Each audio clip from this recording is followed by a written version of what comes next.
defense alone at 5'10", along with her composure over the ball and her 1v1 defending is going to be important. And head coach Brian Pinsky for Tennessee goes with his classic 4-4-2. We've already talked about the top two forwards. Who else you like, Tori? I really like Rain in the back. She's a freshman, and then also getting a start for them is Lawson Rennie, who's also on the back line. That's a new face to the back line. I think Tennessee's going to have a lot of energy and a lot of pace tonight. New faces all around for both sides as some fresh newcomers get their first look to start the regular season. First touch here in Knoxville to kick things off, the first ever matchup between these two schools.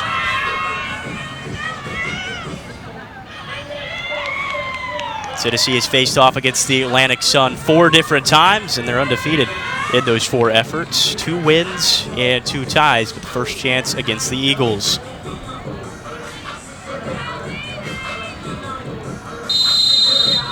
And we are underway here at Regal Soccer Stadium as we're here with you for the start of the fall season.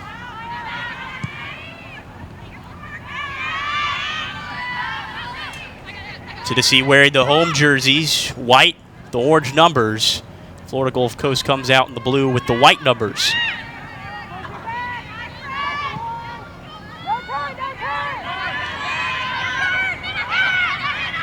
Tillett. Over to Eskin into the attacking third.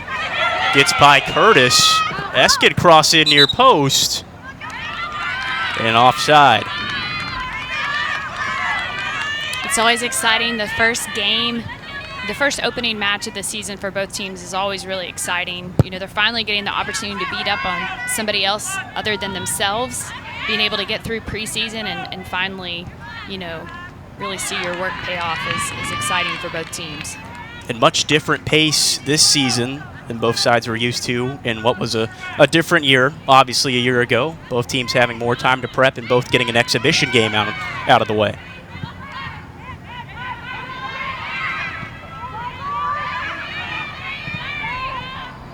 Last year was undoubtedly, you know, very different than what I think many athletic teams were used to seeing, but especially for Tennessee. I mean, they do so much of their prep work throughout the summer and then early, you know, July, August, and all of these teams were paralyzed by the pandemic. Off into the 18, back heel, it turned in. Jada Thomas, flying start for Tennessee. That was soccer brilliance at its absolute finest, and this is one of the things that makes Jada Thomas so dangerous when she's in the attack. Her presence within the box, just knowing exactly where she needs to be. It's a simple little flick that surprises Florida Gulf Coast. You have the cross perfectly placed. You can see Jada Thomas comes in, quick little spin move with that heel flick. And again, you get the service from Taylor Huff. Phenomenal finish. Not much that Sullivan could do on that one. Didn't even see it coming. And what a way to start your campaign for Jada Thomas to open her account. Doesn't seem like she's lost a bit of momentum at all. Not at all. And I really have to give it to Taylor Huff. She's another one of those freshmen that stepped out onto the field for Tennessee tonight. She's doing phenomenal things. Just the work rate and the energy that this Tennessee team is playing with at the moment is something to take note of. Taylor Huff, a part of that 17th ranked recruiting class that head coach Brian Pinsky brings into Knoxville this season. Certainly high accolades coming out of the state of Ohio. A National Player of the Year and has already made an impact in her first 2 minutes as a ball.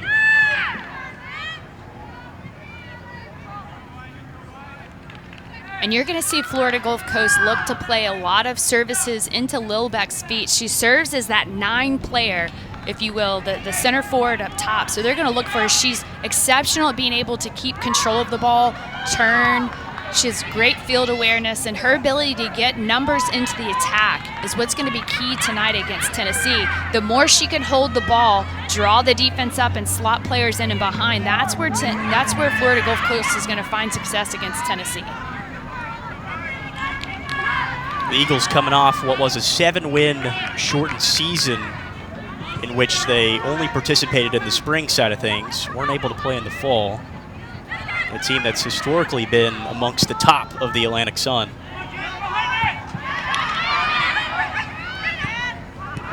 Thomas looking to play Tillett through. A lot of early pressure from the Tennessee front.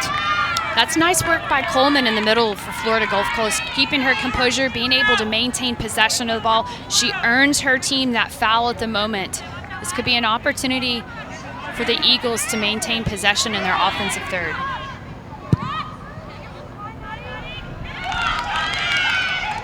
We're down to the left wing for LeBay. Eskin and Katz on the defense for the Volunteers. And LeBay is another player that you want to pay special attention to. She's one of the players, in addition to Lang, that was identified as a top 100 freshman for the 2021 spring by Top Drawer Soccer. Laid through for Mackenzie George on the right wing. Working on Lang.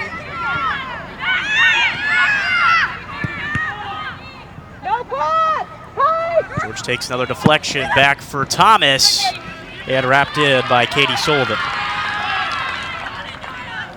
And that was tough 1v1 defending by Clark against Jada Thomas. The thing about Mackenzie George and Jada Thomas up top is they're so quick. The synchronicity that these two players play with is incredible. They can almost read each other's minds. You know, you see Mackenzie George checking out.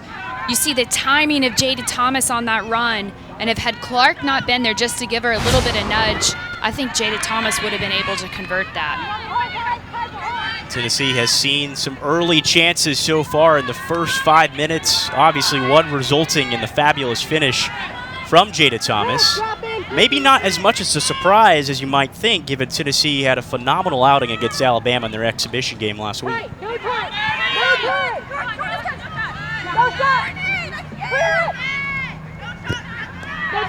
What I think Florida Gulf Coast is going to have to be careful of is right now they're playing with 3 lone backs. So you've got the center back in Lang, and then you've got Curtis and Clark, who are each have man-to-man responsibilities on Thomas and George.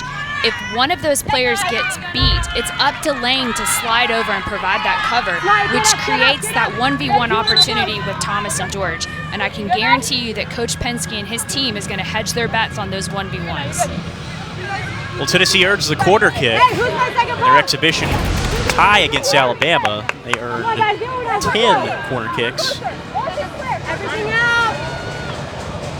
Looks like Shania Clark a little banged up after the tackle.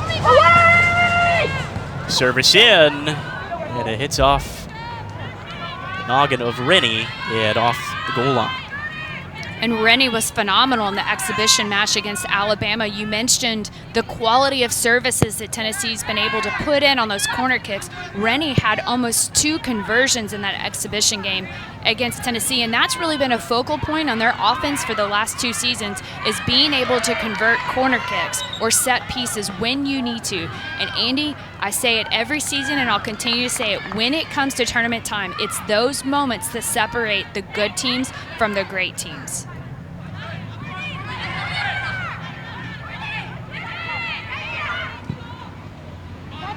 Huff plays the ball for Thomas. Thomas racing with Clark. It's going to be interesting to see how that back 3 of the Eagles attempt to keep up with Thomas and George. Jada Thomas already 1 goal to open up her account for the 2021 fall season. I mentioned SEC leading 12 goals a season ago, 9 of which came in that spring effort. As Claire Rain puts a shot on goal, Sullivan easily wraps around it.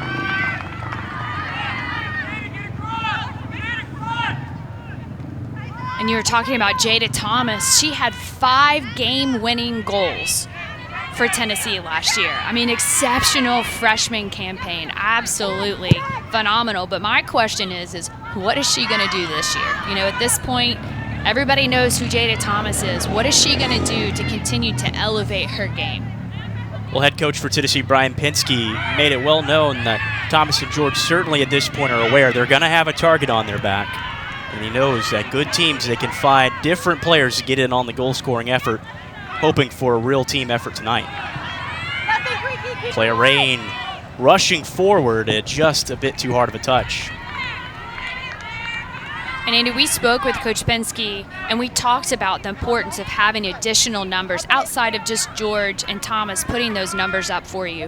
And it kind of makes me look back at that 2018 team that Tennessee had that was so successful. And that season alone, they had 24 different players contributing to their goals, which was phenomenal. Now, keep in mind, they also had Bunny Shaw and Danielle Marcano, which accounted for almost half their goals.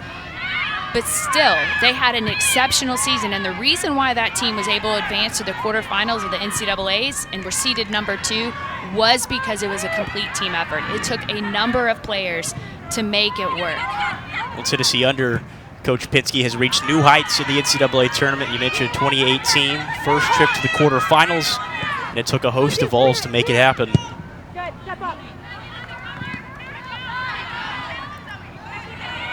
It took 7 or more players, each having 3 or more goals, for Tennessee to reach the heights of the quarterfinals in 2018. George, quick turn on Clark, enters the 18, plays it forward, just a bit long for Thomas. And you can see how it happens as Mackenzie George isolates Clark over there on 1v1. Once Mackenzie George beats Clark, Lang has to slide over, which leaves Jada Thomas on that backside wide open 1v1. So it's a lot of pressure on these back lines for Florida Gulf Coast. I think that says a lot about Coach Blankenship and what he thinks of his players to be able to withstand this type of pressure. Coach Blankenship has never shied away from taking on the Power 5 opponent, a team that's used to going on the road and playing some of the nation's top talent, as they'll play the number 1 team of the nation, Florida State, later on this season. The program under Jim Blankenship, when he started it in 2007, has been incredibly successful since then, always a presence in the Atlantic Sun Conference. And I think he's doing phenomenal things with this program.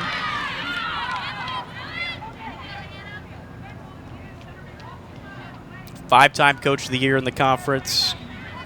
This team has won the Atlantic Sun regular season championship 9 separate times, 9 in 10 years, from 2010 to 2019. It figures to get his team back to the tournament. He knows he has to win the tournament, the ASUN tournament, to get back to the NCAA tournament. Well, and when you take a look at the quality of players that he's turned out, 5 Atlantic Sun Players of the Year, 6 Atlantic Sun Defensive Players of the Year. And you know, as a player, you want to play for a coach and for a program that's going to really take the time to continue to work on your development. I mean, sure, you want to win games, you want to advance to championships, but it's also about that player development. He's got several players that have gone on to play in the professional leagues, and I think, now more than ever, that's what players are looking for. They want that continued experience and that growth, and he's certainly doing it here at Florida Gulf Coast. Well, the Eagles went down to Miami in an exhibition game, which ended up in a 2-2 draw. Coach Blankenship, he started off as the first head coach in program history with the Hurricanes and regularly has them on their schedule. An exhibition game in which they got a first look at what is a very young team. Now, a lot of players got to play last year, but due to the COVID eligibility rules, technically he has 15 freshmen still.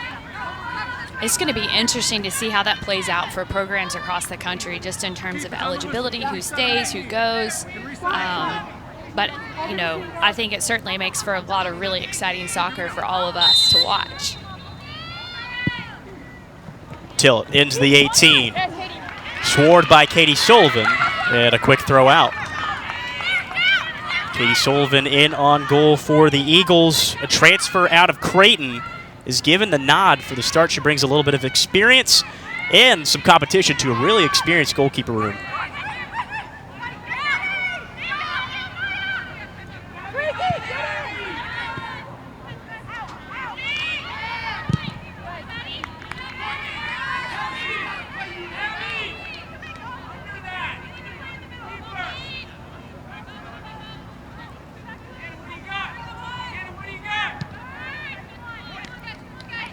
And a turnover from the Eagles on Tennessee's attacking third.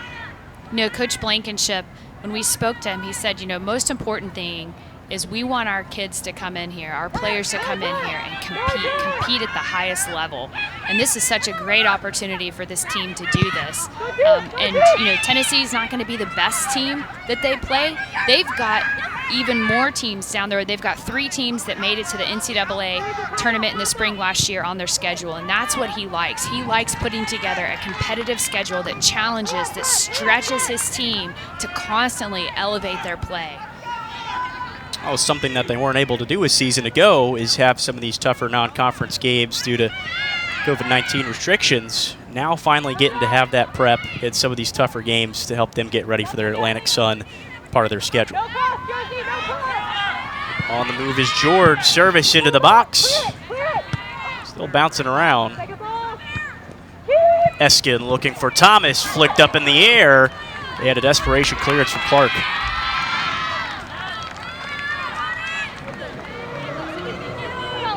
The Eagles getting a lot of work defensively. The communication has to be absolutely exceptional across that back line. You can see the header from Eskin and Jada Thomas doing everything she can to get that quick flick past Sullivan. But Clark knows as a defender, if your keeper comes out, you run post. You run to the back post. Another service in.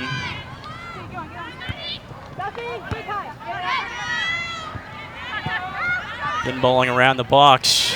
Thomas winds up with it, fires, and deflected past the goal line. Thomas put some heat on it. She doesn't need much room to have an impact. She's got such a phenomenal shot. The force that she puts on that, you could see Sullivan would have preferred to have caught it, but instead there's a little bit of a bounce off of it. Can't help but to think that has a lot to do with the power that Jada Thomas puts on it. One touch strikes it. A lot of power on that. Tennessee another corner service in. Burdette almost got a piece of it, and an Eagle is down. They're going to stop play.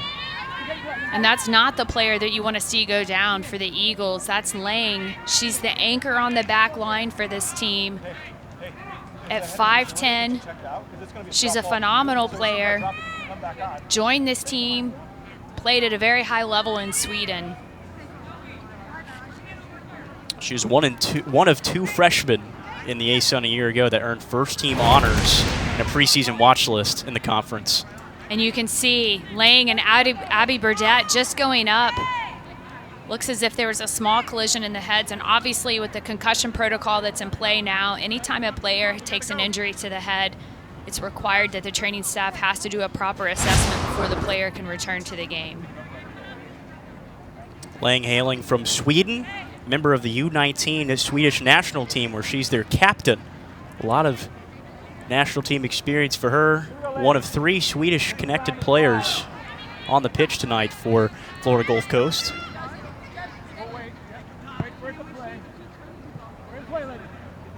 And she doesn't waste any time coming back in.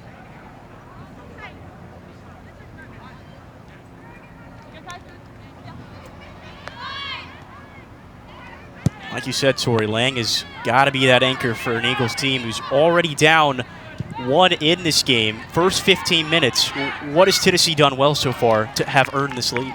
I think Tennessee is doing a great job of identifying where the open pockets of space are and getting numbers into the attack. You see when they're playing the ball forward, they're advancing players from the defensive line, from the midfield line, so they're really doing a lot to create those numbers up opportunities. That mismatch is causing difficulty for the Eagles, trying to find the marks. There seems to always be that one extra open player. Tennessee off to a flying start in Game 1 of the 2021 fall campaign. Here in Knoxville, Tennessee Regal Soccer Stadium. Tori Beeler-Watson, Andy Brock with you here. I think the Eagles just need to continue to maintain their patience and have confidence in their ability to play passes on the ground and to maintain that possession. Where the opportunities are going to come for them is being able to quickly counterattack. Once they win the ball defensively, releasing it forward up top for Lilbeck to come across or Spitzer. Puff off the reception from George. It takes a deflection, but Sullivan somehow keeps it in play. And LeBay's going to win it back. And that extra energy that Sullivan put forth to try to prevent a corner kick tells you how dangerous Tennessee is inside the box on corner kicks. Deflection off the referee. Goes against the Eagles' way. It's wrong place, wrong time.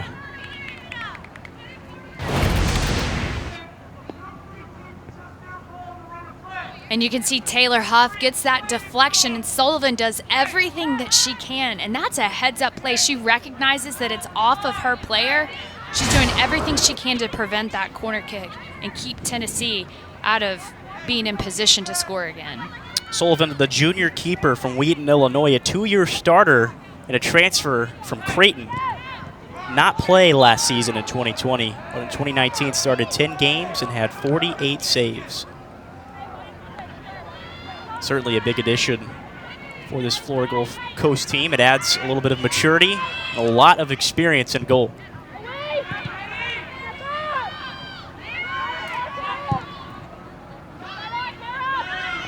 Playing it deep, trying to find Lilback, who's tried to make an impact in this game. I think that the Eagles are going to have to continue to release the ball forward a little bit more often. I mean, certainly they're not a team who likes to play that long ball often. A lot of people don't like to get caught in that run and gun game. However, given that they've got three players on the back line, it's nice every now and again to give your defense a break, bypass the midfield, get the ball into the offensive third for you, and try to get numbers into the attack. Tennessee is pressing so high with their defenders into the attack and their midfielders that you need to find a way to set them back. And the only way you're going to do that is to either by adding another forward up top and playing with 3 forwards across the top, or you have to play more long balls to keep them honest and keep them at home. Rain, a deep throw in. Hard touch from George, and Eagles are able to get it out of there.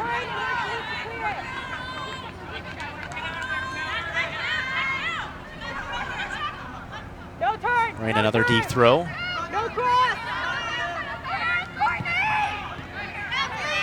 Here's Huff. Quick move from Huff, deflected off Rain and past the touchline. And you can see you've got George, Huff, and Rain all a part of that attack right there. Rain is a defender, Huff is a midfielder. So being able to get Rain into the attack gives Tennessee that numbers up advantage, especially on that lefter side. Claire Rain and Huff, both 2 freshmen that earned a lot of praise from Coach Bride Pinsky after that exhibition game. 2 players with a lot of energy.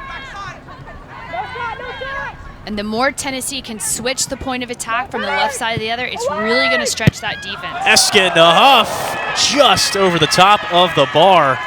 Huff caught it well. And that was quick playmaking. It kind of transitioned through Tillett, who kicked the ball out wide to the right-hand side and built play. So it moved quickly, and that transition is what is going to be important. You can see Katz plays that ball into Eskin. Eskin gets the cross, and then Huff with a one-time finish. And that all happened because Tennessee moved the ball quickly from one side of the field to the other. The more they do that, they're going to create separation and pockets of play against this Eagles defense. Maddie Eskin with the service in. A lot of speed she possesses on the wing, hoping to get more involved in some goal-scoring chances this season.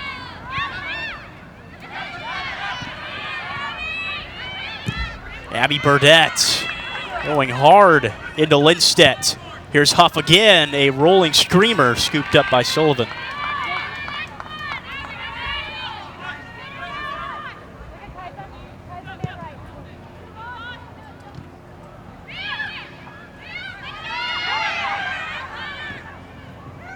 It's a good idea by Scarpelli. Unfortunately, LeBay wasn't quite on the same page. Ball in as Sullivan off her line rushes forward before it gets anywhere near Thomas.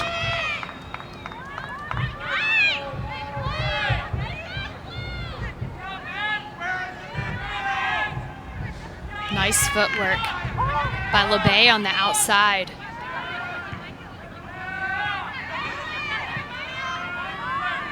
Tennessee's been dominant in possession thus far. Claire Rain moving past the wings and past the touchline. You know, Tennessee's always done a phenomenal job of recruiting players who are quick, light on their feet.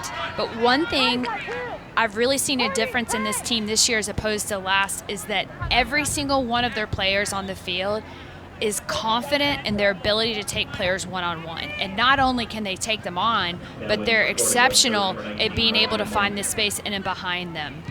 You can see player Rain coming out of the back. She's not afraid to take players one-on-one. So as a defender, she has that attacking mentality, and that's extremely dangerous.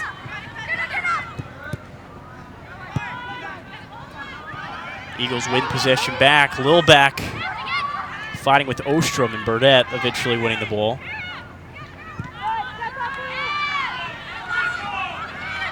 Tennessee without defender Ren French for their season opener. Fifth-year grad student gaining an extra year of COVID eligibility. As ball played in for the box for Thomas off the goal line for a goal kick. And that was nice work by Clark just to see to it that that ball was out of play. She had Thomas in hot pursuit right on her heels. Great decision making by Clark to make sure that that ball was out of bounds. But you just saw Ren French there, fifth-year defender out of Franklin, Tennessee. 60 caps for the Vols, 54 career starts. Definitely a miss in that back line tonight. Ruled inactive for game one. But back for another year, that's a huge win for Coach Pinsky and his staff. And I think this is a good opportunity for Tennessee just to play in some new people. Ren French obviously played against Alabama. She did an exceptional job. Her presence on the field, the leadership that she brings when she's out there, she has such poise and confidence. Her ability to communicate and dictate play, it's something that I think Tennessee was really going to benefit this year, having her as a fifth year. She's on the SEC preseason watch list for top players to look out for in a conference that is stacked and loaded with returning talent. And you know, something else I'd like to point out about French is the fact that she was a part of that 2018 team.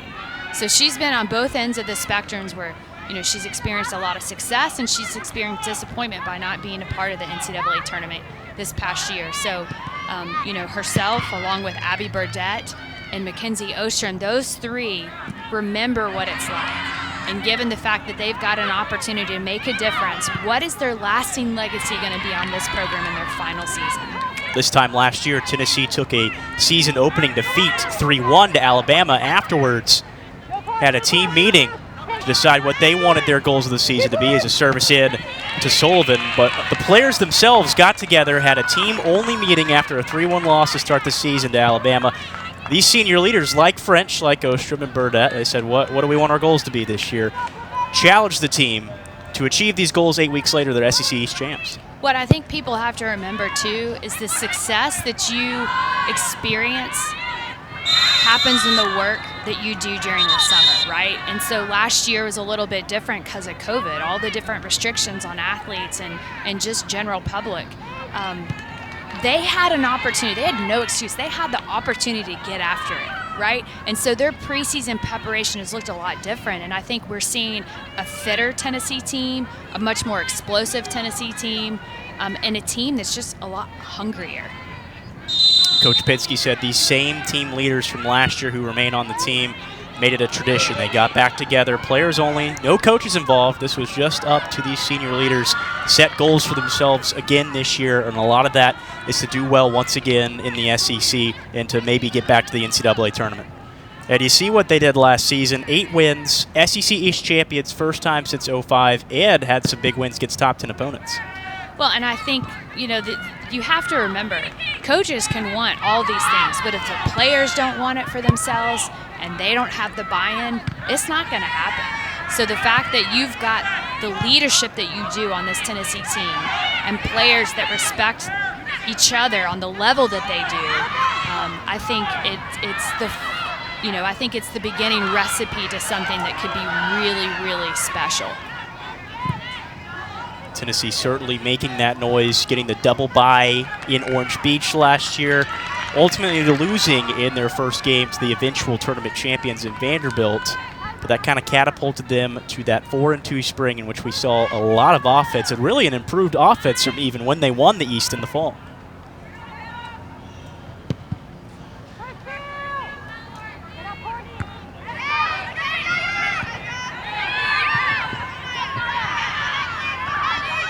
Thomas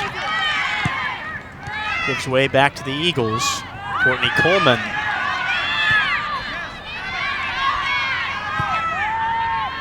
Curtis off to LeBay. Eagles looking to get on their offensive third. Service in from LeBay, searching for Spitzer, up to Romig. No problem for Lindsay Romig. And Spitzer is, talk about leaders. She is one of those players for the Eagles that has really done a lot. And Coach Blankenship talks about just the energy that she brings and just her spirit. Her work rate on this team is absolutely unparalleled to other people. And you can see she wants it. You know, she's one of those players who's not afraid to compete every time out. And by doing so, she elevates the play of those around her as well. Spitzer brings a lot of leadership for a young team. She mentioned technically has 15 freshmen on it as well. And a couple of subs for the first time this evening. Claudia DePasupel in for Tennessee, as well as freshman Jordan Fusco making her first appearance. We had for the Eagles, Malaya Melanson. She steps in along with Ashley Brentlinger. And when you look at the preseason preparation that both of these teams had this year as opposed to last year, the Eagles have 5 international players on their team, 3 from Sweden, 1 from Canada, and 1 from Denmark. And we should note that the player from Denmark helped her U19 team win the national title. But due to COVID, they're having a hard time getting her in country. So, you know, additional adversities that athletics are continuing to face as a result of the pandemic. Hey, hold the 12! Inside the goal. You can see LeBay just clips her. That's Tara Katz who's going for the quick cross. Come with me! Come with me! DePasupel to get her first touch. Ball's in. Sullivan off of her gloves and in the back of the net. You credit it to Claudia DePasupel. First touch of the season. First goal for DePasupel, and it's 2-0 Tennessee. They're on their way.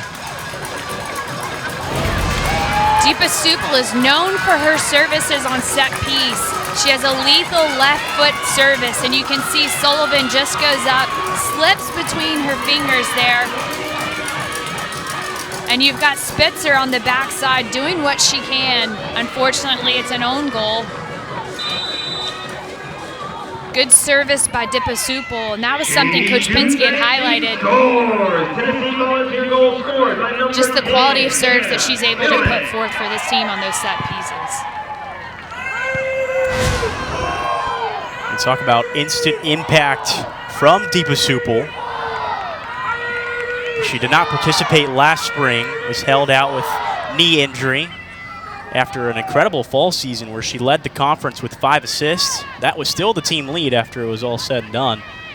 And like you said, the impact was really felt on those services from the corners and from set pieces like that. Another ball batted up. Thomas trying to gain control. Here's George. Back to Thomas. This time the glove works there for Sullivan. Just her awareness. When you watch Jordan inside the box, her positional awareness, the way that she's able to get square on the ball and as quick as she's able to get over the ball, that is absolutely exceptional. I mean, she just knows exactly where to put her body, and it's a 1-2 shot or a one-time shot. Does not give much time for a defender to really react. If you're not on her like glue, you're going to give up a goal for your team. Lift high! Thomas receives in the 18. Deflected back. It's Coleman clearing things.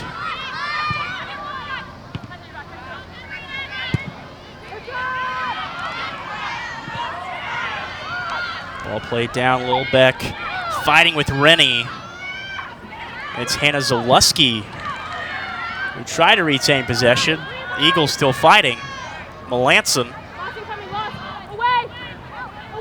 deflected off Zaleski and out of play. Hannah Zaleski transfer as Tennessee received from George Washington. And And she figures to get a lot of time in that outside back slot, a position in which Tennessee has a lot of depth in. And that's a position they need a lot of depth in, given the work rate that is demanded from those outside backs. I mean, if you're playing for Tennessee as an outside back, you've got to be skilled in 1v1. You have to have exceptional vision. You have to be able to serve the ball. And you have to be able to move up and down the pitch quickly. Well, Zaleski brings a lot of experience from George Washington. 50 career starts for 10 starts just a season ago, and in 2019, she was second team All-A-10. Figures to be either a big jolt off the bench or try to vie for a starting role at some point. She's still fairly new to this Tennessee program, still was not cleared for their exhibition game from NCAA last week. Movement from Tennessee. George, top of the 18, deflected.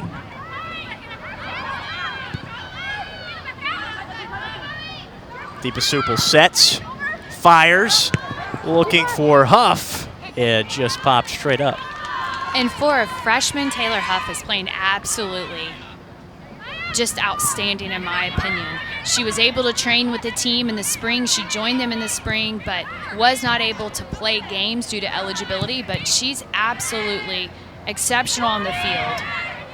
And Jordan Fusco, another freshman, she's one of those players that has a spark plug. You know, you're always told if you're coming in off the bench, you have to be able to change the pace of the game. And we saw her do that in the exhibition against Alabama. She came in and immediately had an impact. She's another one of those players that I think is going to have an outstanding start for Tennessee this year. Already a lot of instant impact from some of these Tennessee newcomers, which they bring in 4 high school All-Americans, including the United Soccer Coaches High School Player of the Year, Taylor Huff. Yes, excuse me. I think Jordan Fusco came this spring. Taylor Huff came in the summer.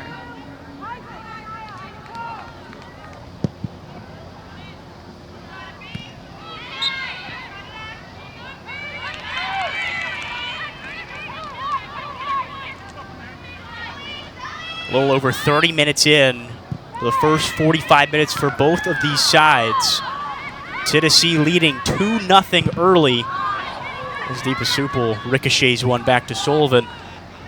Goal from Jada Thomas. And a gift, Claudia DePasupal off the hands of Sullivan has Tennessee the lead here early.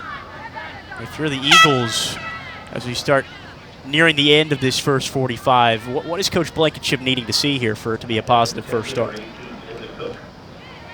You know, I think number one, he's playing a 3-5-2 formation. Again, I think you need to do what you can to step Tennessee's defenders back. So they're continuously getting numbers in the attack. So I think out of your 5 midfielders, they need to step up and pressure the ball faster. So those defensive lines have to be setting up higher up on the field. There's too many gaps for this Tennessee team to play into right now through the middle of the field.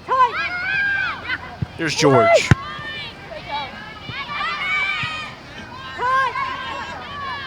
DePasupal off the head of Huff and possessed by LeBay.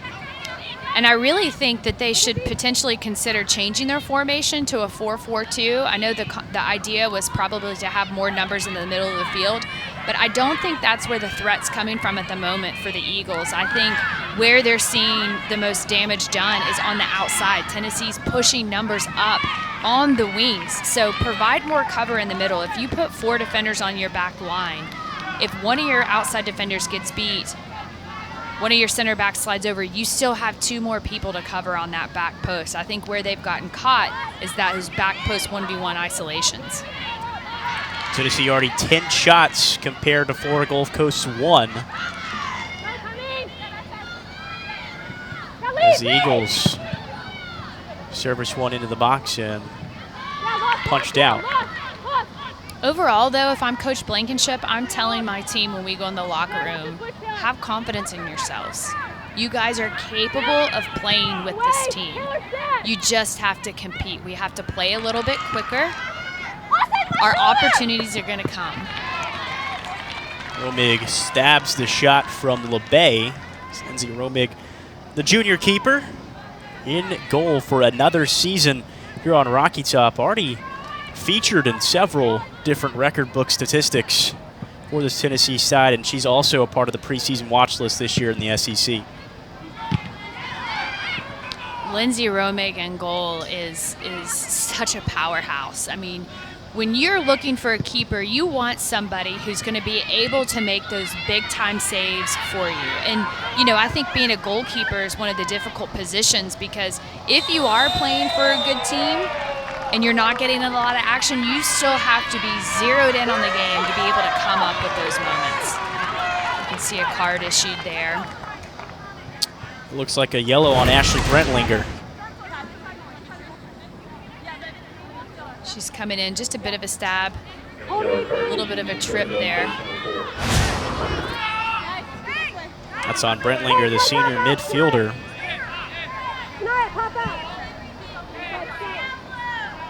That'll be the first yellow of the evening.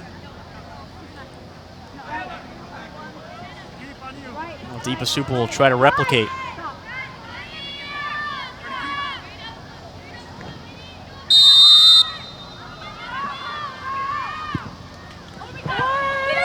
Service in, looking for Rennie. Ed LeBay clears.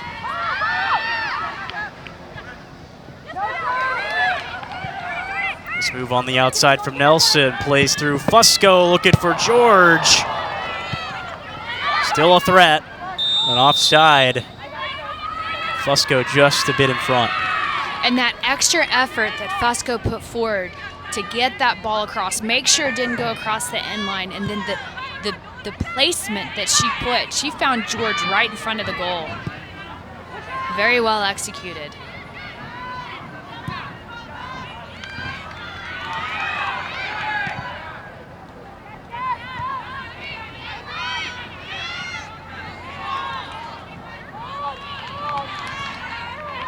And you can see one change already that the Eagles have made.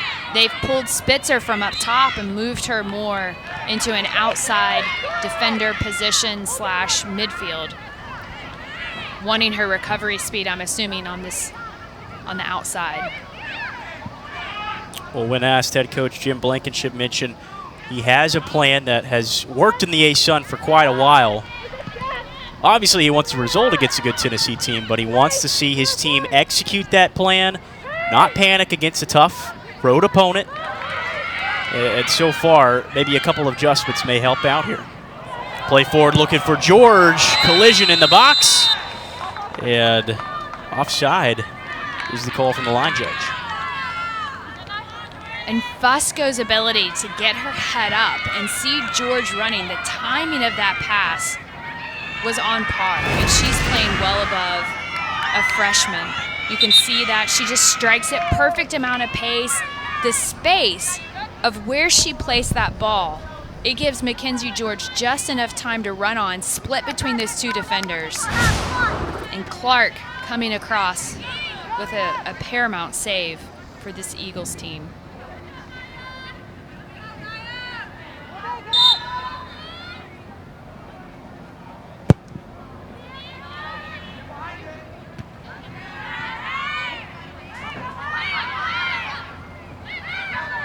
It's Lindstedt. Finding Spitzer. And we're starting to see the Eagles try to establish more of a rhythm. And I think if I'm Coach Blankenship and his staff, that's one of the things, one of the points of communication that I would have in the locker room is just believe in yourselves. Let's look to establish more of a rhythm of play. Mackenzie George tried to flip the field head-to-head with Josie Curtis.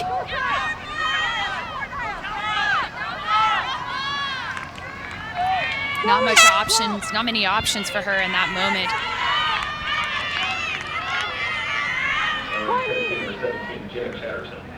Mass substitutions for Tennessee. You see Jenna Chatterton and Brooke Wilson checks into the game for Tennessee. Wilson, a transfer from Arizona a season ago, played 25 minutes in the season opener last year before tearing her ACL and is now back for her first action since.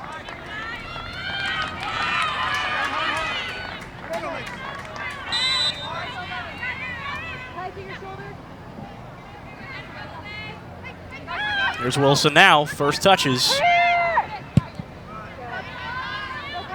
cleared away. And the transition, the time that it takes for the Eagles to get off their back line, you can see their whole midfield line is holding back.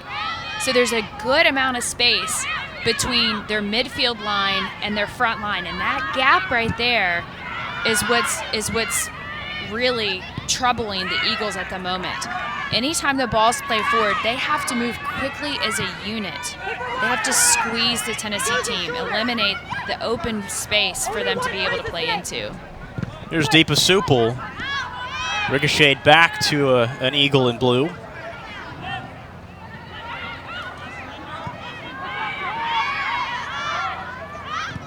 Five to play here at Regal Soccer Stadium. Opening night, Tennessee with the 2-0 lead.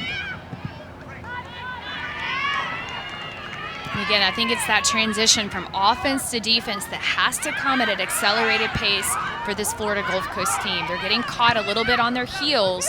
When they win the ball and they're able to move the ball forward, they're not putting the numbers forward that they need. Space for Deepa Supal, running down the wing. He's looking for Issa Cook.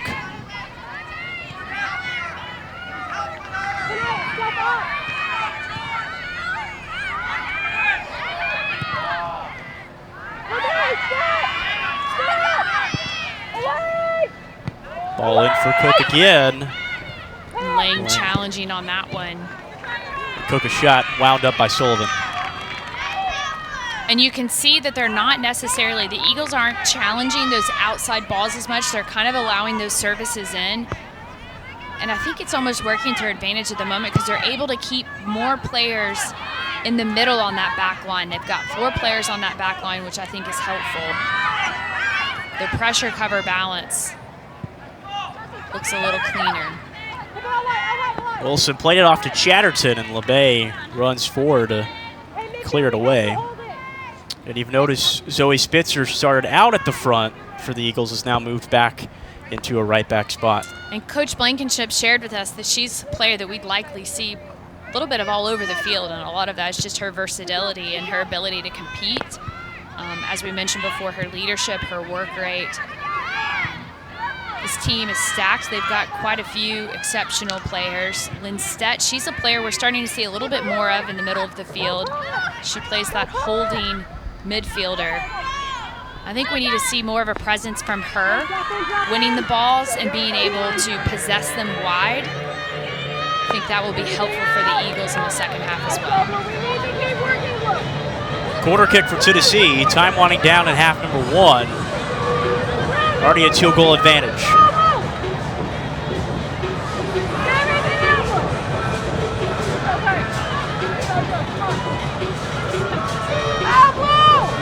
Deepa Supal.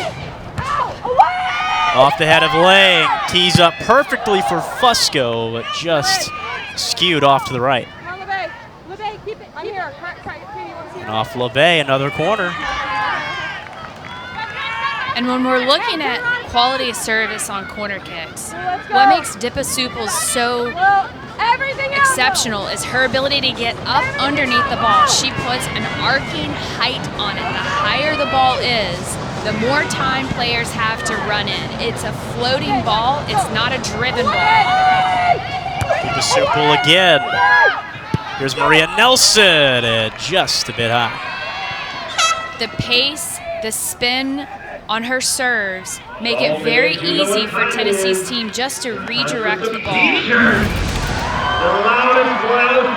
can see the service as she comes in, she puts the back spin on it. That type of spin is what enables Tennessee players just to be able to redirect it. You can see the arc that she puts on it. Doing so allows players to time the headers just right. Tennessee try to find out if they have anything left here in the first 45. Already 2 goals to their name to open up their 2021 account.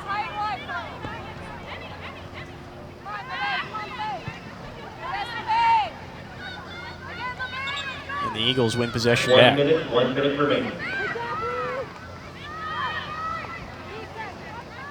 Tennessee out shooting Florida Gulf Coast 12 shots to 2 in half number 1. Certainly winning the possession game thus far.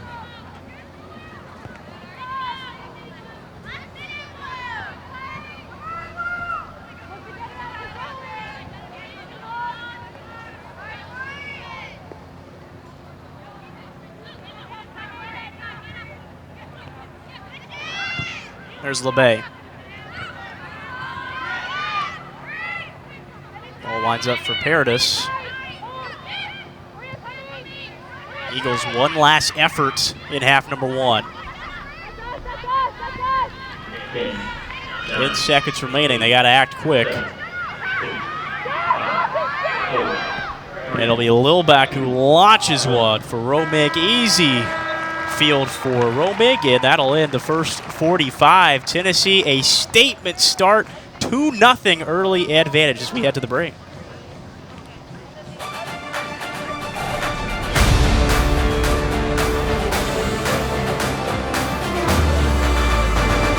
You're a fly on the wall in both of these sides. What are these coaches saying to their teams here for this last half? You know, if I'm Coach Blankenship of Florida Gulf Coast, I'm just telling my team, listen, have confidence in your ability to compete, to play at this level. You deserve to be here. Certainly I think transitioning on offense has to be a focus for them.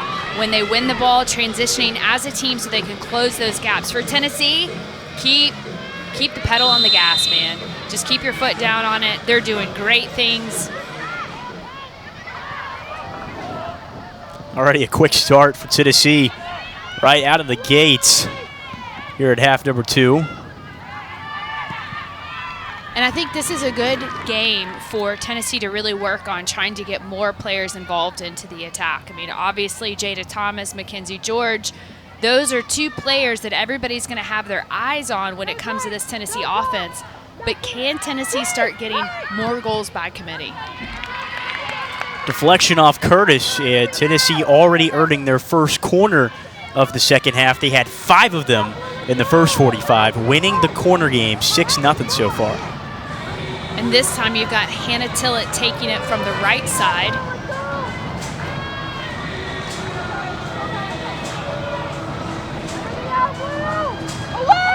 Service hit from Tillett. And he doesn't find any volunteer.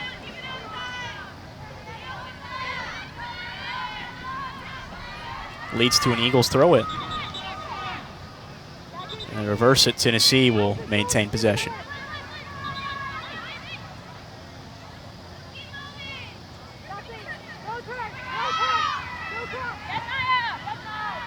And immediately, Mackenzie George earning another corner.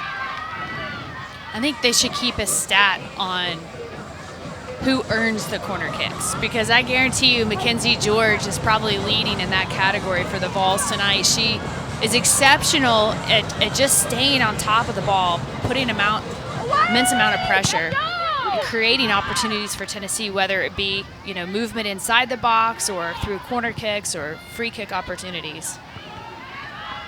No one home for Tillett on that attempt. This ball skews out again for another Tennessee throw. It's Curtis on the defense. We can see there's a lot more communication between Lang and Curtis on that back line, making sure that the players coming through the middle are picked up. Service from Rain. That one's going to wind up a goal kick for Sullivan. Taylor Huff and Claire Rain, 2 freshmen who have made an impact. Taylor Huff, an assist in her first 2 minutes of collegiate action. And that's just an unfortunate turnover. But I like the idea. I like the quick restart by Florida Gulf Coast, trying to play the ball out of the back, maintain possession, give your team a chance.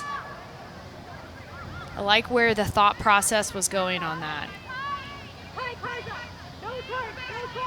And that's one thing Coach Blankenship shared with us, Sandy, in our conversation was. Here's George trying to find Eskin. Here's Fusco. And back out. Eskin on the wing, sends it forward. Sullivan dives and punched out by the Eagles. And that's good clearance by the Eagles. But Coach Blankenship had shared with us that regardless of who their opponent is, he really focuses a lot on his own team, which I commend him for that. And, they're focused on trying to play their game. They have certain things that they're looking to do.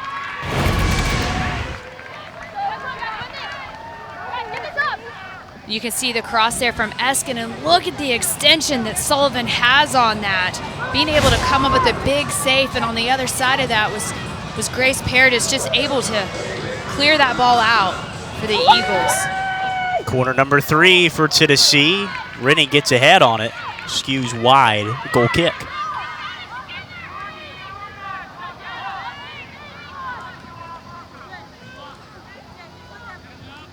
Three corner kicks for Tennessee so far in half number 2. Just 5 minutes in, already maintaining the pressure they had in the first half.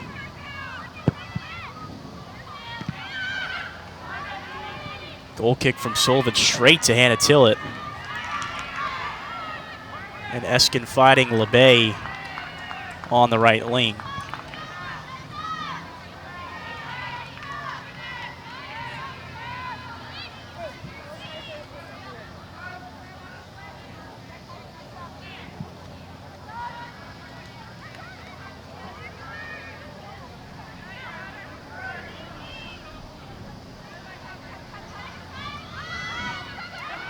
George turning into the box, laying it off, try to find Tillett.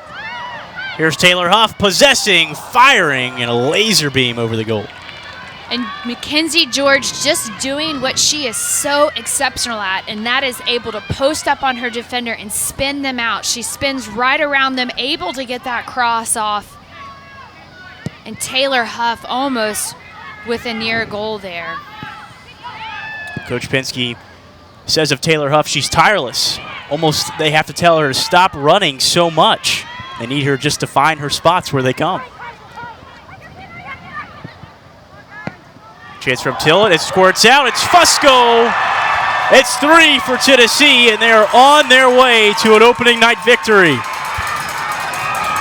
And Fusco, right place at the right time, posting up on top, and that's what you want from your attacking midfielder. Somebody there to back clean up for you on top of the box. Sullivan goes for the save. You can see the frustration on her face. I mean, she's playing an exceptional game. She's playing her heart out. The amount of shots that she's had to defend against tonight. But you can see here Mackenzie George, a quick little flick. Hannah Tillett with the shot. Sullivan just unable to keep hands on it, and you've got Jordan Fusco just running up the gut unmarked.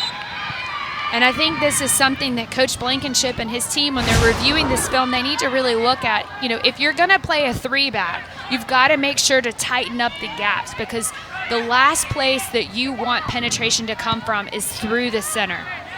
When you're playing a 3-back, those back line, your 3 players have to be so tight. If you're giving up space, you're giving up the space on the outside. It's a first career goal for freshman Jordan Fusco off the bench. So we've seen a freshman assist a goal and now score one here opening night. A great way to start out your Tennessee campaign. And Tennessee 3 goals to the good.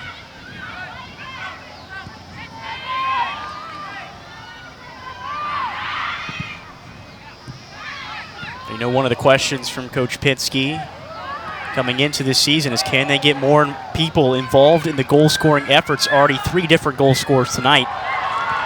It's Mackenzie George running through, a ball in, goal number 4, and it's Taylor Huff making an assist and a goal in her first collegiate action. And again, I think that just results from the 3-back getting stretched, and you're not getting the cover that you need from the outside midfielder. As that 3-back, you're isolated. If that one defender gets beat on the outside and the cover comes over, which is laying that center back, you have that isolated player on the back post. So you can see Mackenzie George draws them out. You've got the 1v1 on the inside with Fusco. That leaves the player on the back side wide open, unmarked. And that's where the danger comes. So there has to be an additional person back. So if I'm Sullivan or if I'm Lane, I'm communicating to my midfielder saying, hey, you've got to pinch in and help out. You've got to come to the middle more, because they are getting outnumbered every time on that back line. Well, floodgates are open now for Tennessee. 4 goals to none. And they are well establishing this lead on opening night. And that's a good effort from deep.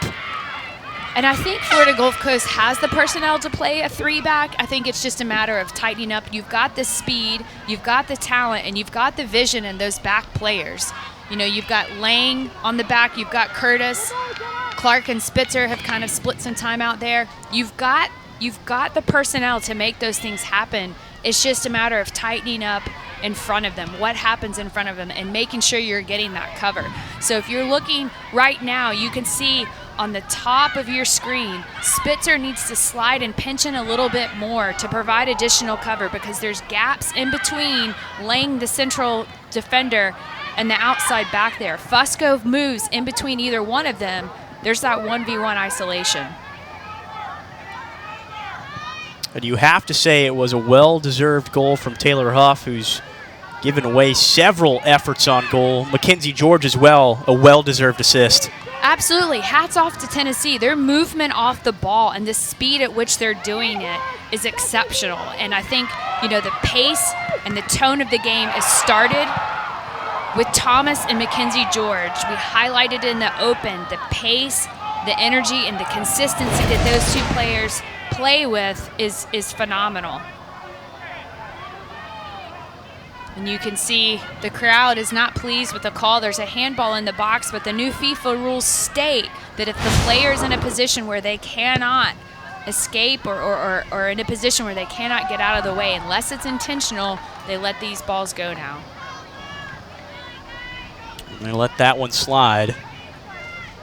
Saves the Eagles from giving way to a penalty kick. Already 2 goals in the half scored by Tennessee. Another chance. And the offside flag has been raised.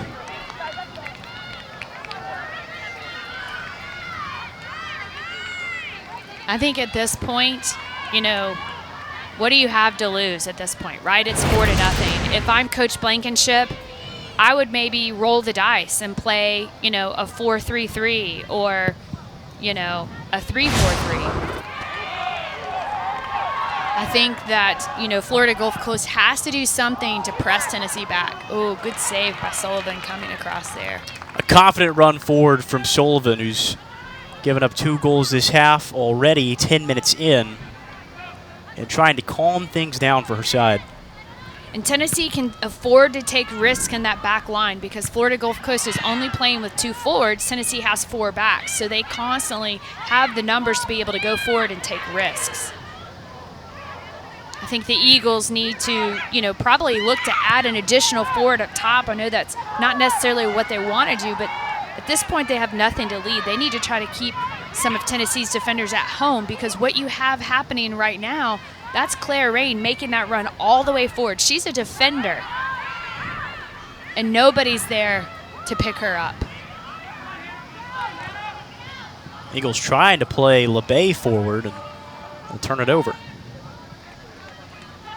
But again, hats off to this program. I mean, every single one of these young women that are out there on the field in the blue jersey are representing their program well. They're playing with a high level. They're still competing.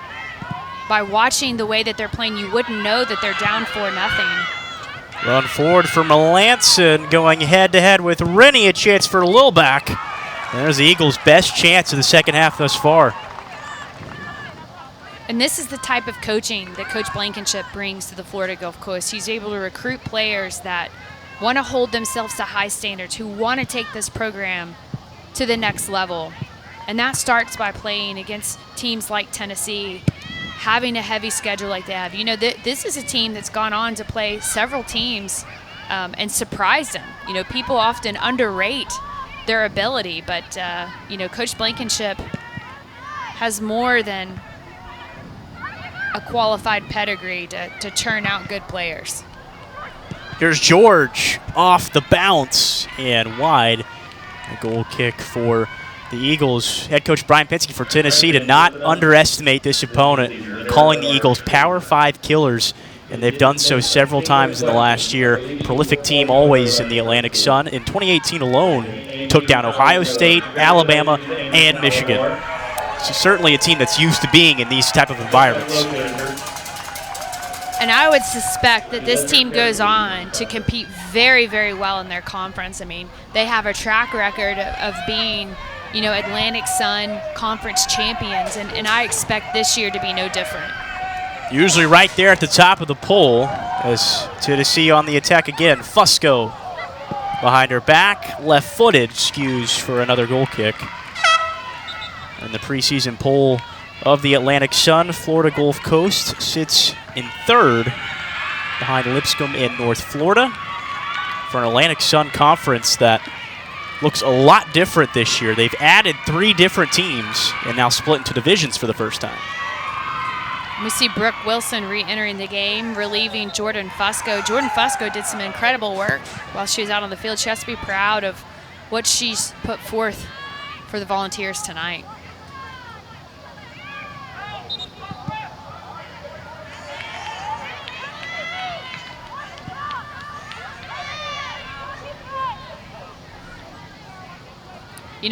When we look at Tennessee's back line, Lawson Rennie is on the back, and that's a player who we've typically seen play more in the middle to the front for Tennessee. And so the coaching staff, mentioned, hey, we really like to give you a shot in the back, and I think she's done exceptional.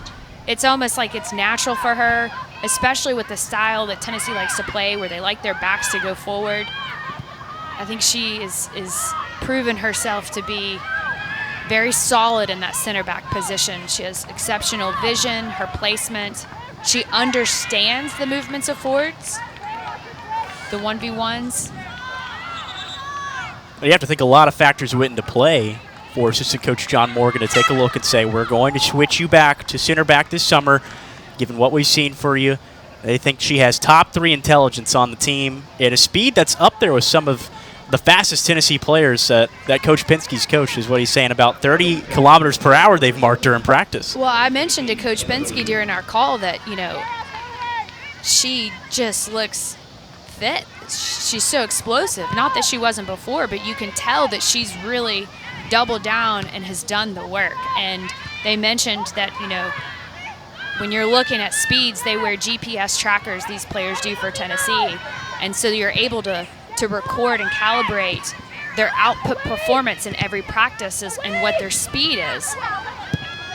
And Lawson Rennie is right up there with Mackenzie George, Jada Thomas, some of the faster players on this team. So hats off to her for really dedicating and doubling down and committing to her team and to herself. Obviously, when you come to play at Tennessee or any D1 program, you want to play.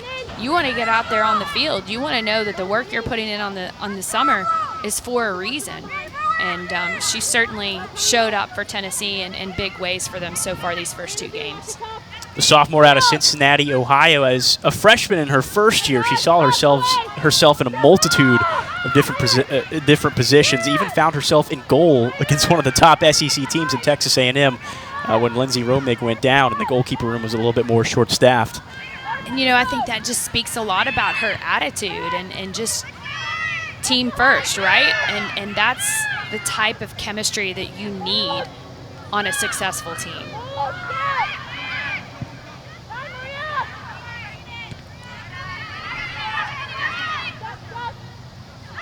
Look at that footwork by LeBay, just so creative.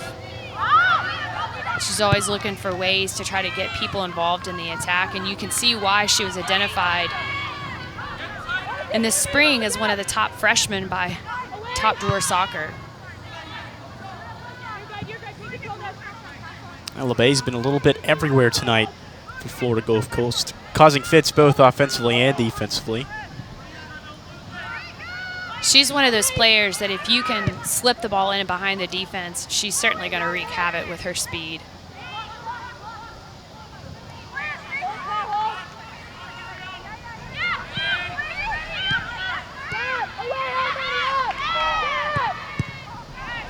Tillett trying to play the ball forward, and Rennie decides just to send it back to Robig.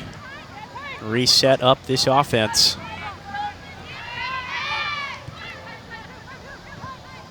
Wilson, touch pass out to the left side.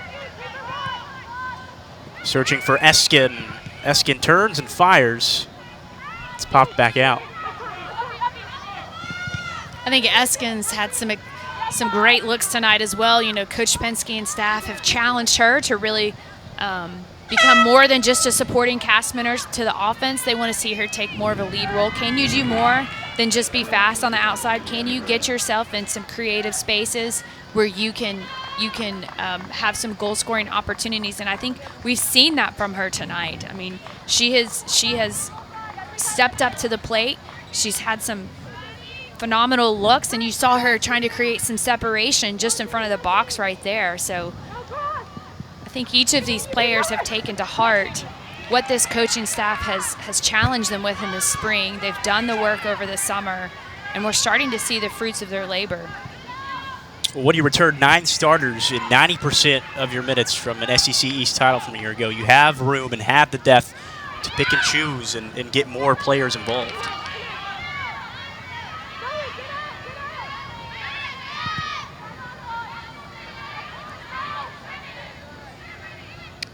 LeBay working on Nelson.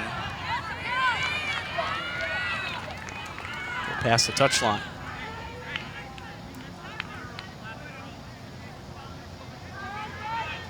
"20 minutes into half number 2 here in Knoxville. Tennessee way out in front at this point, 4-0 in front of the home crowd to start the 2021 season.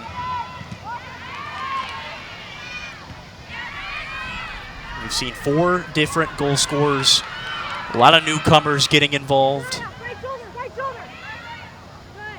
An all-around solid performance thus far for Coach Pinsky and his side.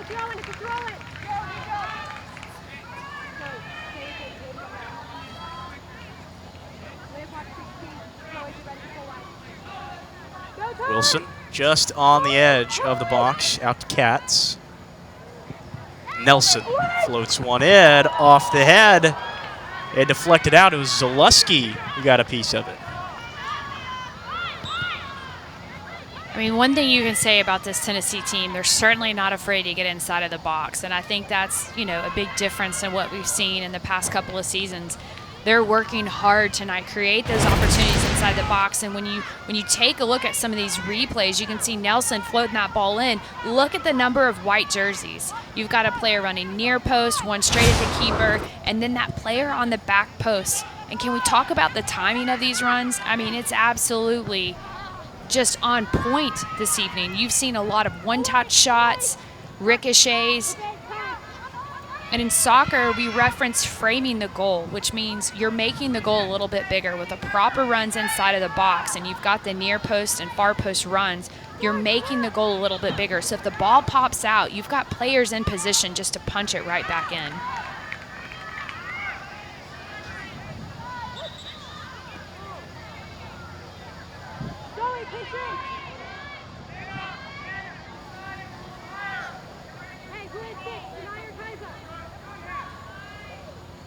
Katz to throw it in for Tennessee.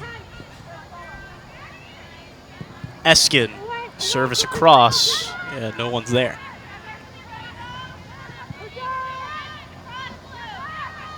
I think the test for Tennessee at the moment is, when you have a lead like they do at the moment over Florida Gulf Coast, the real test is going to be, can you close it out?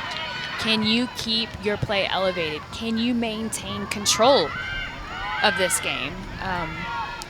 I believe it was last year against LSU, Tennessee had the lead, and then all of a sudden in the last 8 minutes, that game flipped on us. And so is Tennessee, have they grown? Are they mature enough to be able to maintain a lead, maintain possession? Understanding that certainly, you got a big game coming up on Sunday or, in the next couple of days, you want to save your legs a little bit. But at the same time, you don't want to give up anything when you're out there on the field.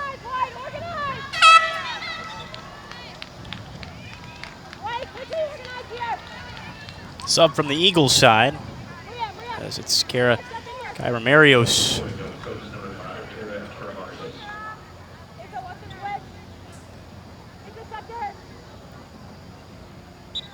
Tennessee from their exhibition game last week against Alabama. Even though it was a game that didn't count, they still tied the Crimson Tide in a very rare exhibition matchup against an SEC rival.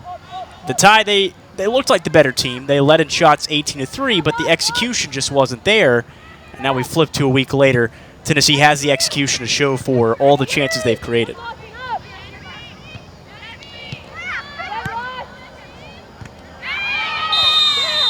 Like a high boot from Cook. And a yellow card administered.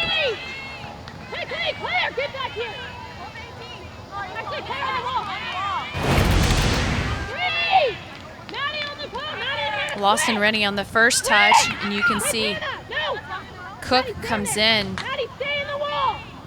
Looks like that shot went more to the shoulder. Nonetheless, that was a high kick, undoubtedly. Set piece opportunity for the Eagles. So this is an opportunity right now for the Eagles, one of the first ones that they've had in a while this evening for a second half. So, you know, this is a good opportunity for them to focus on those set pieces. But Andy, when we talk about what it means to have a solid keeper, Lindsay Romack hasn't had much action tonight. This is where having a good keeper in the net can make a difference. Can she come up with a big save when needed?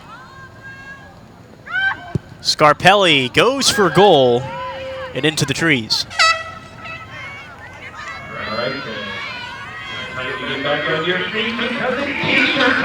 We'll see freshman checking in, Jenna Chatterton, Emmy Schliefer. So one thing, when you're looking at this game tonight, we've seen a number of personnel being used by the University of Tennessee on the field. We've seen them pretty much empty out their bench. We've seen action from everybody, player 1 through 34, right? They've got a ton of people out the field. They've had fresh legs coming at Florida Gulf Coast non-stop. That's exhausting. It's taxing. And obviously when you travel, you don't have the same roster size that you would when you're playing at home. And I think that certainly plays in to some of these matches, especially on the way. It's hard enough to grind it out when you're away. And then not being able to have the same number of fresh legs as perhaps your opponent is tough. Maddie Eskin bounces off one defender, a lot of space to maneuver. No one's home on delivery, scooped up by Sullivan.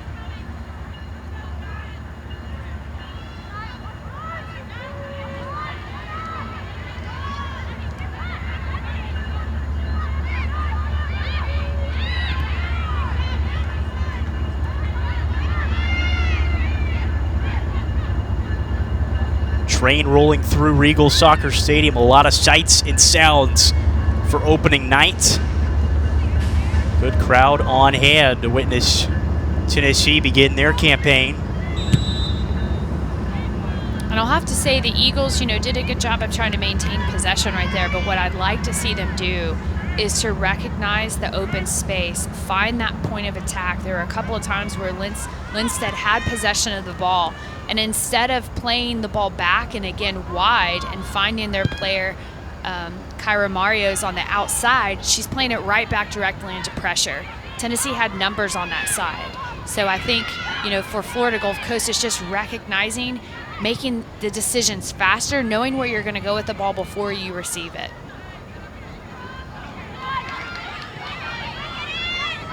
On the move is Lilback, the team's leading scorer. Plays one forward, and a clearance from Rennie.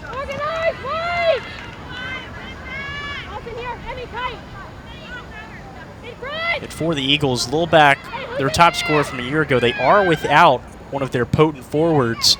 Alyssa Abendolo did not make the trip into Knoxville. And that's tough on the scene because together they combined for 13 goals on the season. Lilbeck had 7, Abendondolo had 6, so not having her a part of the attack, they're missing a critical piece to that offensive front.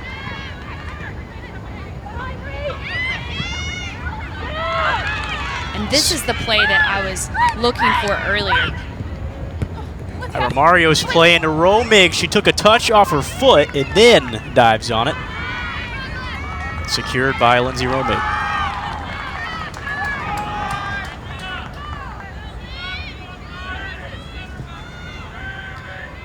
That change, that point of attack right there is what enabled the Eagles to be able to break down Tennessee's defense. And if they can recognize those opportunities faster and execute it, I think you're going to have more opportunities.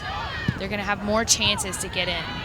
It's finding the space out wide, moving it from one side of the field to the other as quick as possible.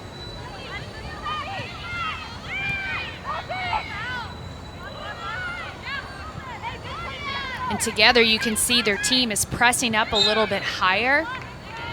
So they're contesting. There's not as much gap through the middle of the field. So Tennessee's having to work harder to maintain possession. So I think these are all positive things. And again, hats off to Coach Blankenship and his coaching staff for sticking to the plan, right? And really pushing his team to stay committed and working through this.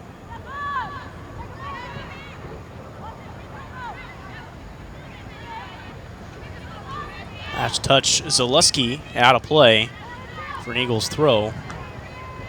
Just the start of Tennessee's campaign. They'll take on Miami, Ohio this Sunday.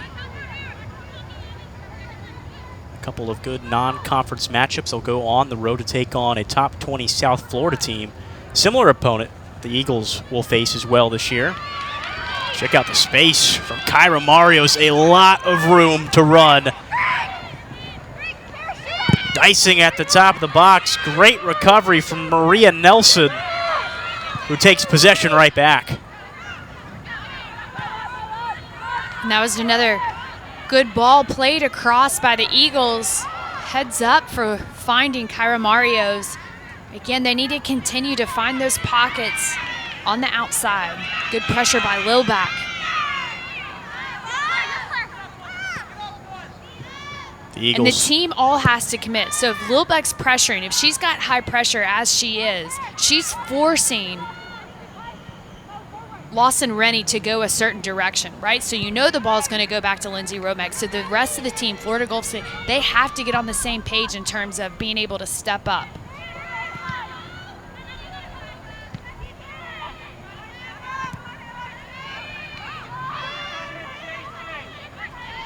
Good look by Lindstedt. Now they're starting to play. They're starting to gain possession. A lot of room again from Kyra Marios. Working on Nelson. Into the box and a little bit of help. Lilbeck can't create any room and cleared outwards. And Kyra Marios with a quick little scissors there, just trying to get the defender to bite for Tennessee. You can see Tennessee holding that line. Of course, they've got Lindsay Romeck to make sure that they're in all the right positions tight. That line has to be tight. Just 6 shots so far this game from Florida Gulf Coast, but 4 of them have been on goal, so 4 saves for Lindsay Romeck tonight. Romeck already 9th all-time in Tennessee career saves, entering just her junior year.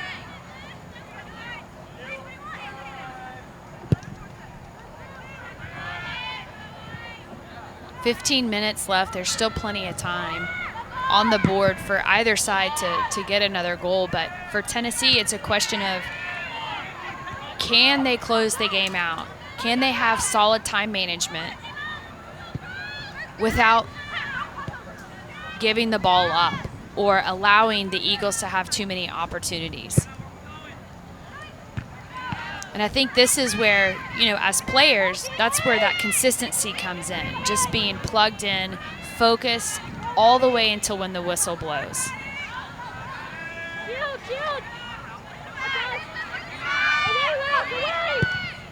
Now, Tennessee undoubtedly was the favorite coming into this matchup. However, they were aware of Florida Gulf Coast's track record against Power 5 schools, so we're certainly on the lookout for them. However, Tennessee has obviously been the better team tonight. For that, do you credit preparation, or do you credit just a different year, getting to have that preseason now, or is just a special night for them and getting a lot of people involved? You know, when I look at the team, both teams out on the field, I think the level of athletes that each team brings to the field is exceptional. I think the difference between these two at the moment is Tennessee's team, every single one of those players out there on the field wearing a white jersey is on the same page in terms of movement, communications. It's extremely choreographed play. They're moving in sync, left, right, forward, back. And so the gaps for the Eagles to find are minimal. What you have with Florida Gulf Coast is 2 or 3 players move in one direction, 4 or 5 players are moving in a different direction. So again, I think it's just a matter of continuing to work together to make sure that everybody's on the same page. Tennessee able to work a few more subs back in for the final 14. Tennessee, they've already used 19 different players on the pitch tonight. A lot of action early for some of these players. A lot of newcomers, a lot of graduate transfers who are new to this program getting some first looks here in 2021. And that's important because when you talk about, conference play, when you talk about postseason play, you're going to need to be able to call up on some of those players. And so it's important that they get that experience, that they become seasoned players. It's not like the first time they're getting in a game is against a Chapel Hill or a Duke. You want to make sure that they're getting some quality minutes now because we all know that in the SEC, that is one heck of a conference. As a matter of fact, you have 5 teams in the SEC right now that are in the preseason top 25 coaching poll. That's pretty amazing. And should we mention that the majority of those are on the eastern side of the conference? So, it's no easy feat playing in the SEC, so you have to be ready. You only have so many games to get you ready, and then it's go time. Now, the SEC Conference as a whole, they returned just about 80% of players who earned first or second team honors last season. Whether that is just good young talent that this conference has, that they usually have, or just the extra year of eligibility, players are able to bring back their seniors, but just a really competitive conference as always. And you can see right there the preseason coaching poll. You got Arkansas, Texas A&M, South Carolina right there, Vanderbilt, and Tennessee at that number 5 slot.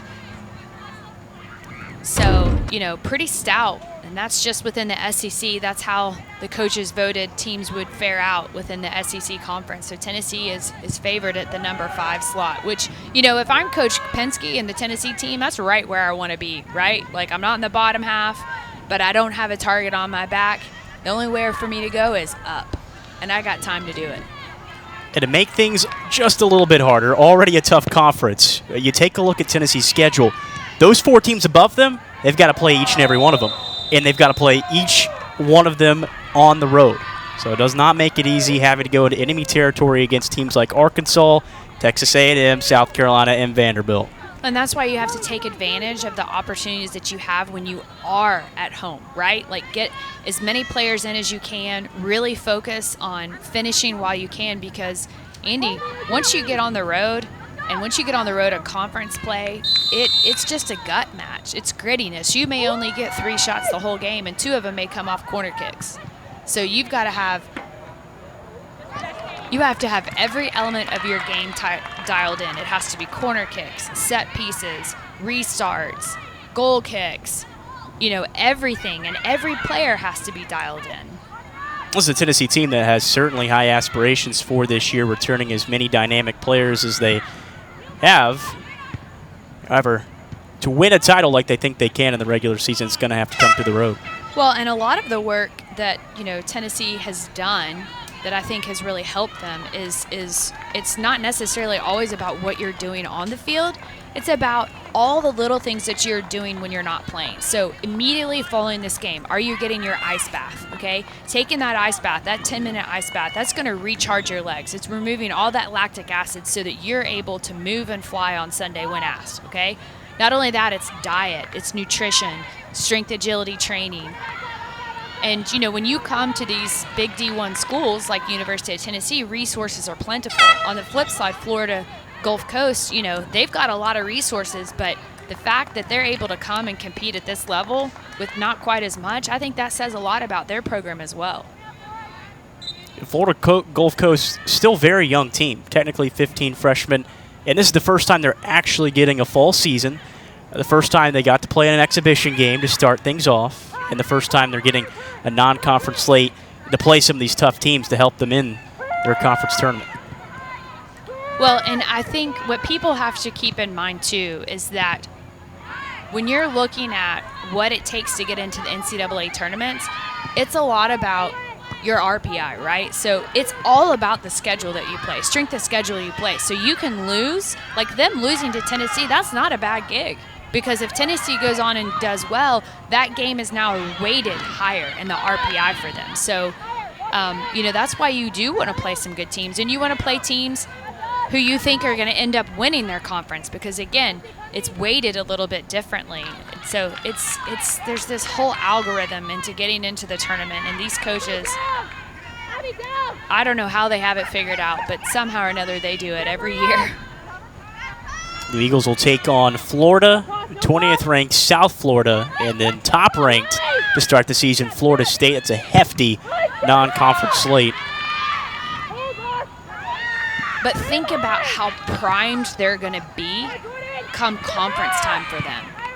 Playing against those top-ranked opponents, those top-notch opponents, this Florida Gulf Coast team, when it comes for them to play in their conference league games, they're going to be so primed and ready to go.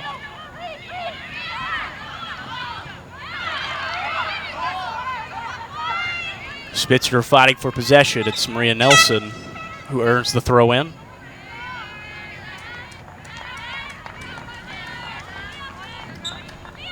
Tennessee now has worked 20 players into this match. Continue to make substitutions as the clock winds down. When I think you can see that there's been a big difference in this last half of the second half versus the first half in terms of just their defensive performance and their offensive performance, their ability to step up and compete. The first couple of minutes of this second half, Tennessee came out, put 2 goals away quickly. We haven't seen that yet again. So you can see that this team is starting to work harder together to make the right decisions. A nice little move there from Coach Pinsky, as he is surely pleased at the performance from his squad. Kenzie George has worked hard in this one. She works down the right wing.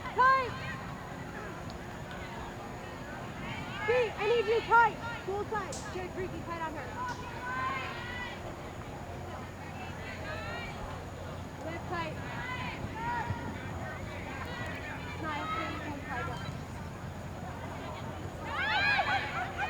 Here's Huff.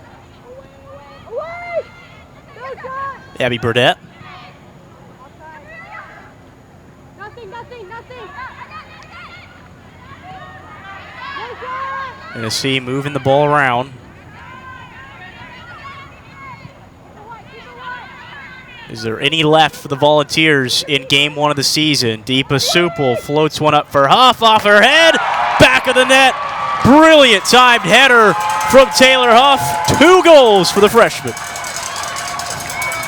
I mean, can we say on fire? Taylor Huff, right position, right place. I mean, just the precision, her ability just to make sure that she's heading that ball down and low.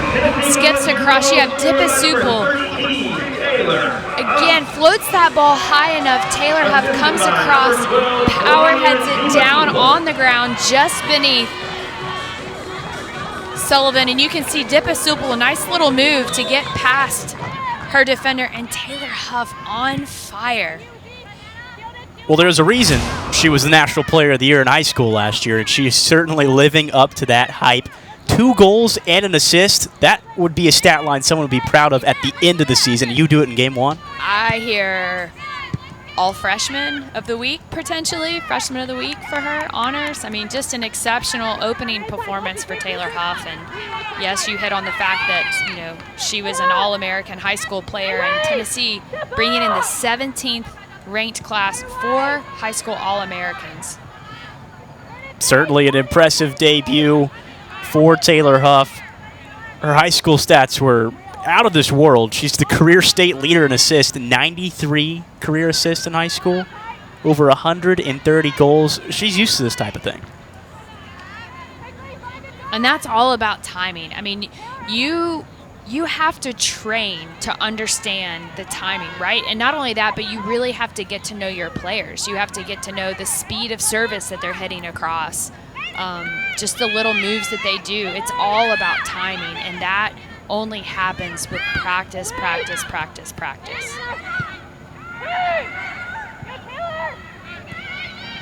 Here's Huff again. Space to run, brilliant ball forward for Fusco. She lets it roll to Deepa Supel. Does Tennessee have another And Fusco just can't get the touch on from DePasupal. She was hanging out in the right location. Had she got a stop on that, I think she would have had a solid look on goal. Foot on the gas pedal for Tennessee. They run forward again and earn a corner. Hey, do our coach, do our coach. Good job, Bill, come on.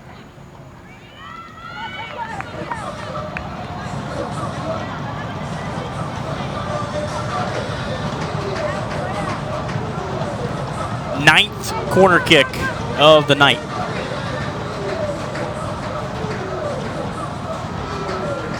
"25 shots for Tennessee. 12 of them have been on goal, and here's Tillett. Up high, chance for DePasupal, make it 6. Claudia DePasupal, right place, right time, sensational opener for Tennessee. This time she's on the receiving end of the corners. You had Hannah Tillett providing that service, and DePasupal just staying after it, tucking it in the net, giving Tennessee a solid lead there, 6-0. You can see again Hannah Tillett putting the arc, that backspin. DePasupal staying after it. Mackenzie George, we should note the screen that Mackenzie George is providing, making it difficult for Sullivan to see that ball coming in.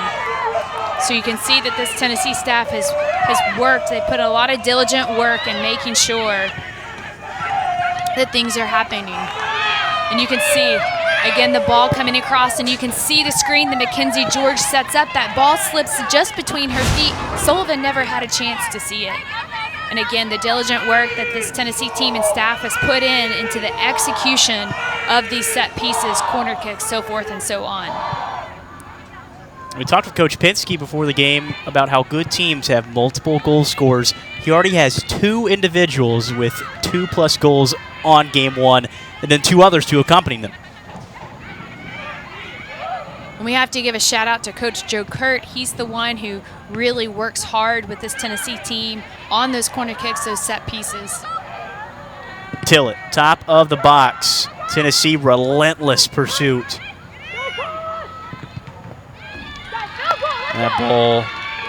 And Hannah Tillett, she's another player that I'd like to kind of give a shout out to. I mean, you know, when you look back at what the preseason looked like last year compared to this year, players weren't allowed to play in leagues. They weren't allowed to play in the summer leagues and teams. But this year was different, and Hannah Tillett was able to play for the Lady Chattanooga Red Wolves, playing with higher caliber players, that next level. Lots of game repetition, I think, has really helped elevate her game this year and also make sure that she's in solid shape for this season.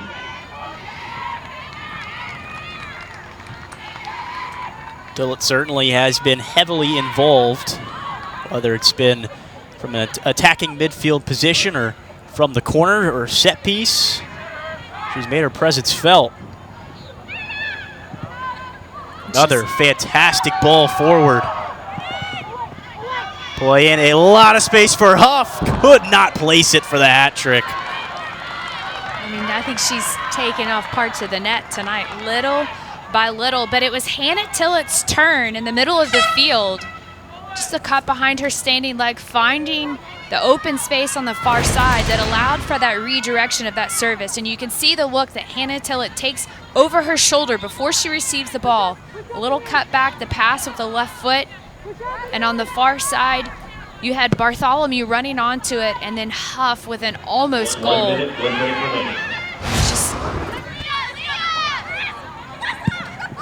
Eagles searching for a final say. Lindsay Romig stretching the legs and making the save. Not taking any chances, making sure she's smothering that ball. Nothing pops out.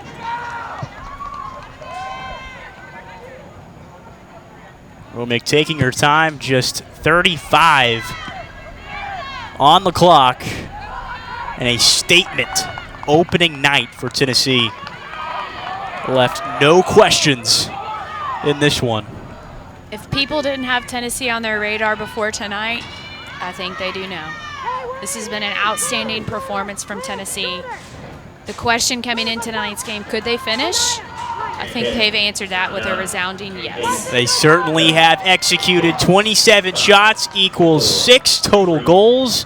As the clock winds down, first night at Regal Soccer Stadium is a big win for the Big Orange. Final score against the Eagles, 6-0, a huge home win for Tennessee. It's a great opening home match for the University of Tennessee, and Florida Gulf Coast being able to travel up here and compete the way that they did. I think that there's a lot that they can take away from this game and apply it, for the rest of their season. Excited to have them here, but Tennessee coming home with a big win tonight. And Tori, it was an absolutely all-around effort. Full 90 minutes. Tennessee tallies 6 goals,